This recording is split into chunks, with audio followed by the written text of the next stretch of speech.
When he noticed how the guests chose the place of honor, he told them a parable. When you are invited by someone to a wedding banquet, do not sit down in the place of honor, in case someone more distinguished than you has been invited by your host. And the host who invited both of you may come and say to you, give this person your place. And then in disgrace you would start to take the lowest place. But when you are invited, go and sit at the lowest place, so that when your host comes, he may say to you, friend, move up higher. Then you will be honored in the presence of all who sit at the table with you. For all who exalt themselves will be humbled, and those who humble themselves will be exalted. He said also to the one who had invited him, when you give a luncheon or a dinner, do not invite your friends or your brothers or your relatives or rich neighbors, in case they may invite you in return, and you would be repaid. But when you give a banquet, invite the poor, the crippled, the lame, and the blind, and you will be blessed, because they cannot repay you, for you will be repaid at the resurrection of the righteous. This is the gospel of the Lord. Praise to you, O Christ. Please be seated.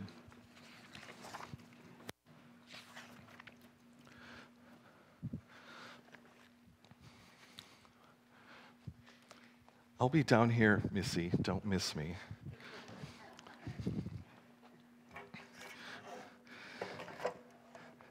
So Jesus goes to the house of a Pharisee leader for dinner. And I love how they are watching Jesus to see what he's going to do. And in turn, he's watching the people to see what they're going to do. And there must have been some sort of scramble for seats when dinner was ready. A scramble that looked like musical chairs. You know the game, right? 6 people play musical chairs. So there's 6 people playing. There are 5 chairs set in a circle.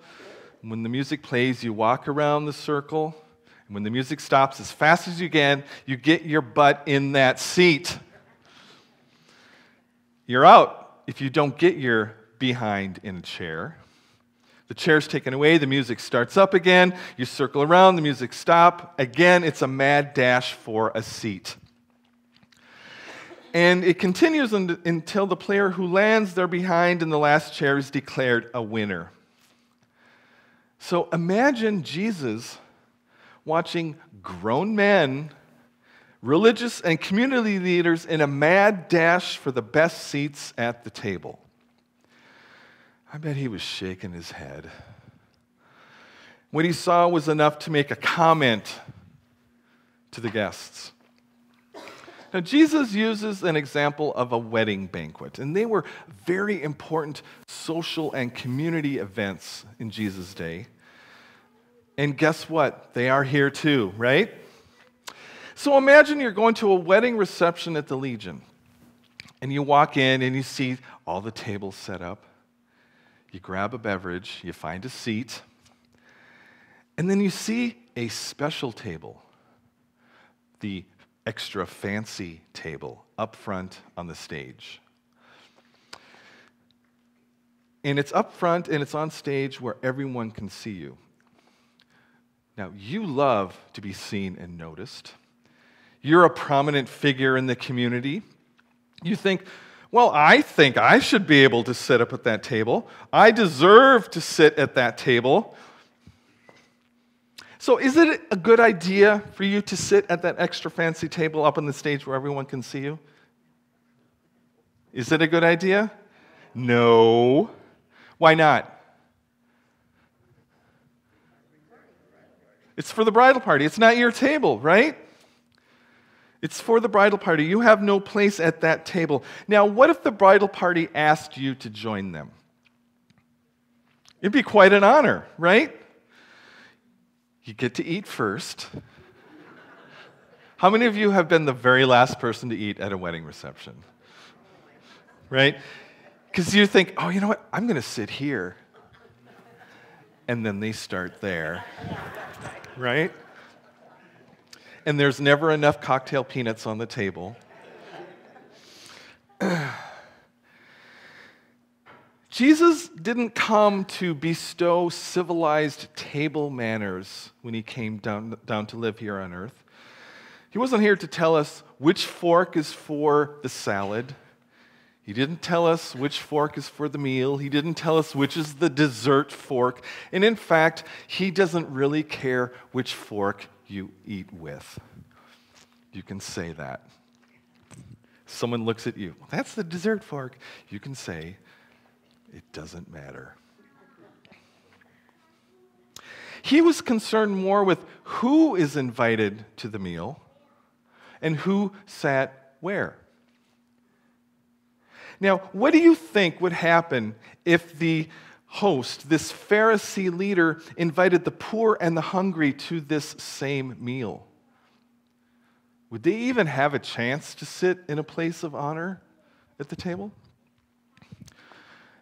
Jesus says they should be invited. No, he says they must be invited, must be given a place of honor. This is a true sign of hospitality. Hospitality means the care for someone. Because look at the beginning of the word hospitality. Hospital, that's where you go to be cared for. Inviting people to a meal when you know they won't be able to pay you back is what Jesus is talking about. And when you're really thinking hospitality and you invite someone and they know they can't pay you back, you're okay with it. And in fact, you're more than okay with it. A pastor friend of mine told me about this church in suburban Minneapolis which does community service projects on Sundays when there is a fifth Sunday. They don't have worship, and instead they do community service. That is their worship.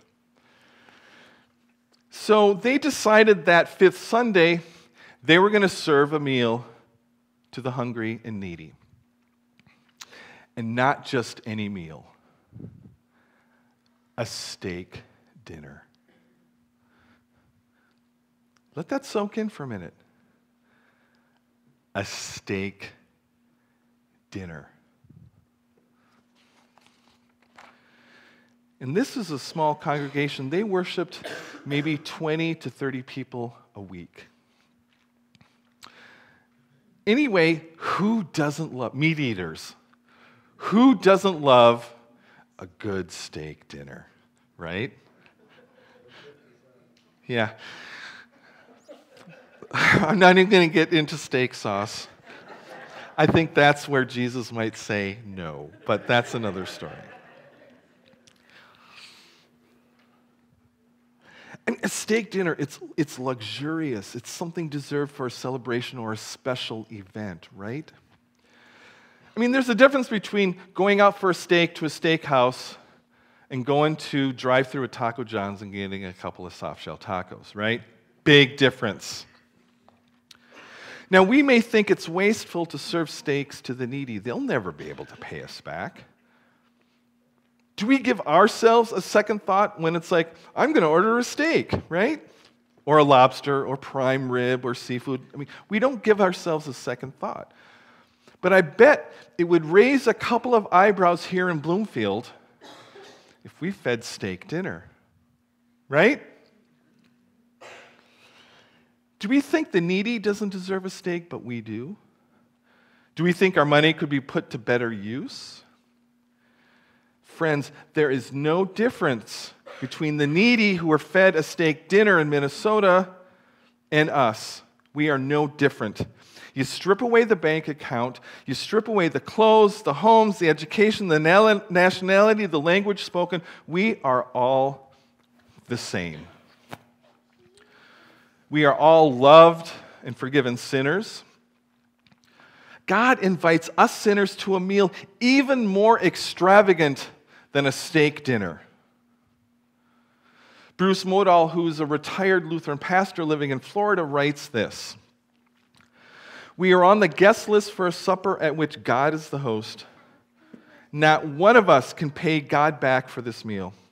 This supper is the very body and blood of God's only begotten Son, poured out, broken in death, and raised victorious from the grave. This meal is for the forgiveness of sins, the repair of our humanity, excuse me, the restoration of the image of God in which we were created. It is dented and warped by our sin, but pounded back into shape by the grace of God. I have a question for you. Where are the most coveted seats in church?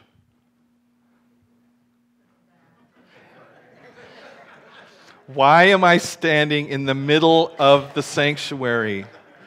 The most coveted seats are in the back. It doesn't matter which church, it doesn't matter the denomination, it doesn't matter the city, it's always in the back. I think it's fitting then that those sitting up front are served first at communion, and those in the preferred back seats are served last. We don't presume to come to the altar based on our virtues. We come to the altar solely based on God's grace and loving forgiveness. I think it's interesting when clergy deny people communion because they're too sinful or not worthy enough. Isn't that the purpose of communion? If you are worthy, if you are without sin, then you don't need communion. Why do you think we have it every week? We need it, and God invites us to it. So come, my sisters and brothers, to the table of mercy, prepared with wine and bread. Come, all who are hungry and thirsty, come, and your souls will be fed. Come at the Lord's invitation, receive from his nail-scarred hand, eat of the bread of salvation, and drink of the blood of the Lamb. Amen.